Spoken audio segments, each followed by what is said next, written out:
beefhouse.com. The Big 12 championship. It could have been pretty simple after the weekend, but no, it's not. There are, in fact, Kirk Bowles, the Big 12 telling him the 128 possible outcomes with all of the mathematical possibilities involving teams trying to reach the championship game. Now, I would think if Texas beats Texas Tech on Friday night, a bunch of those possibilities get cleaned up, because if they don't, it will be a madhouse on what happens the rest of the weekend.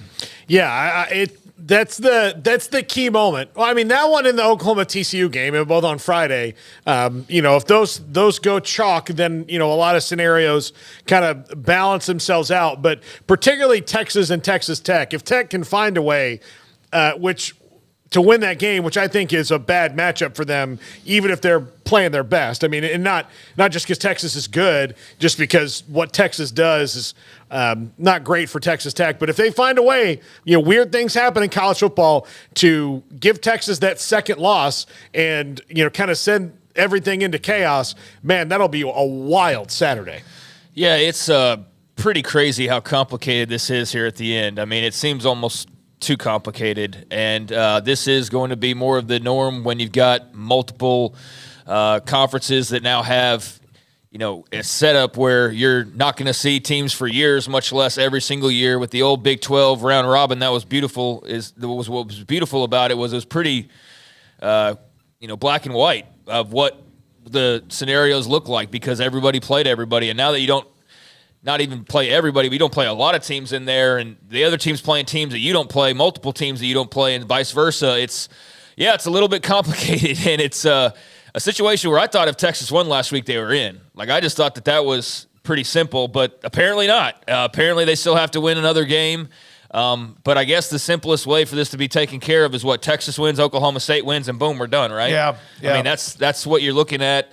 Texas and Oklahoma State as the favorites, and of course, there's still a chance for Oklahoma. There's still a chance for Kansas State, but Texas Tech has a role in this in the tiebreakers, and everybody else's results has a role in this. So yeah, it's a mess. But the simplest thing is Texas go win, you're in. Oklahoma State go win, you're in. And Texas versus Oklahoma State, who have not played each other this year, would be your Big 12 title game. Here are, in fact, as Craig was mentioning, the scenarios.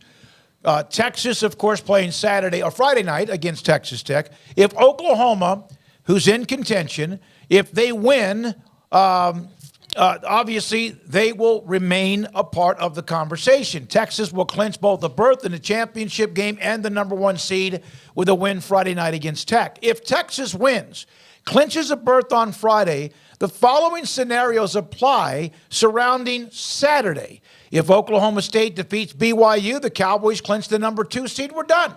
It'll be Oklahoma State and Texas in the championship game. There are other scenarios. We'll go to the second one. If Oklahoma beats TCU on Friday, and that win is followed by a Texas win and an Oklahoma State loss, the Sooners will play Texas in a rematch in the championship game. Would that be a better game than Oklahoma State, y'all think, at this point? That Oklahoma State game, I'm a little wondering how competitive that's going to be given what we've seen lately. I know they won big this weekend, but if it's Ollie Gordon or bust, then against the Texas defense, that's a little bit concerning. The run defense. They did kind of take UCF with them the first half of the Houston game before they went in the locker room and went, where have we been? And so those are the matchup things you talk about where, I was thinking about different things that happen in the college football playoff today, like who could Texas reasonably match up well against, and who would be the team that if Alabama got in, they'd be a problem for, and all that. And if you think about it in the Big 12, there's that. Oklahoma State's been really, really good for the most part of the Big 12 season, but they're really good because of one thing, and that's Ollie Gordon. And if Tavondre Sweat and Byron Murphy are there in the middle, then all right. Can I say something about one of them? I don't think I have a vote for the postseason awards in the Big 12. I think there's probably, we all have a preseason vote. If I have an MVP vote, and maybe I do and I don't know this, I'm voting Tavondre Sweat as the MVP of the Big 12. Well, you don't have all the stats. It doesn't matter. What he and Byron Murphy do together is incredible, but I would vote, tell me somebody that has a single more impact on it. And I know Texas defense has got all the talent and all that. Tell me somebody that impacts the game more than he does around the rest of the Big 12. He got the wind or something knocked out of him the other night against Iowa State, and he was out for like 3 or 4 plays. Imagine how much wind that would take. Yeah, but in those 3 or 4 plays, go watch what Iowa State tried to do. Like, their whole thing changed. Like, oh, T'Vondre Sweat's out? Let's try to run up the middle. Now, it didn't wind up working because there's other good players there, but you can see how much he affects the game plan in that when he was out of the game and Iowa State was thinking like, well, this could be for a minute. Let's see what we can do if he's not there. They changed up what they were doing for a second, and then all of a sudden it's like, oh, T'Vondre Sweat's fine. Yeah. So let's go back to this again, Craig. If Texas wins, they're in.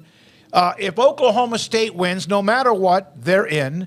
If they don't, then Oklahoma has the door open for them. If they win and Oklahoma State loses, and Kansas State, if they beat Iowa State on Saturday, following a Texas win and a loss by Oklahoma and Oklahoma State, they then would play Texas. There's a ton of other scenarios, but those are the ones that are pretty cut and dried on what might happen. So you're saying there's a chance for Kansas State, albeit one where they not only have to win, but they have to have 3 other results go their way, although you'd bank on a Texas win. Oklahoma, we'll see there. Oklahoma State losing 2. Is Dylan Gabriel healthy enough to play? I don't know what was said today. I haven't seen it. I haven't been paying attention to that too much, so I don't know if anything's off there or not. But yeah, I mean, we'll see. I mean, they're certainly not unbeatable, that's for sure. Nobody what we're talking about really is right now. But yeah, I mean, there's a door cracked open for Kansas State, and I'm not trying to push Oklahoma State out of being able to compete with Texas entirely. But that was my thought watching this weekend is just like, what are they going to do if Ollie Gordon's got to run against this team? Like, what else is their option? Alan Bowman had a big game passing, but still, it's just not their bread and butter. But they got to get there first. I mean, those two teams both have to win to even have us talk about that realistically. But yeah, Texas is very much in the driver's seat.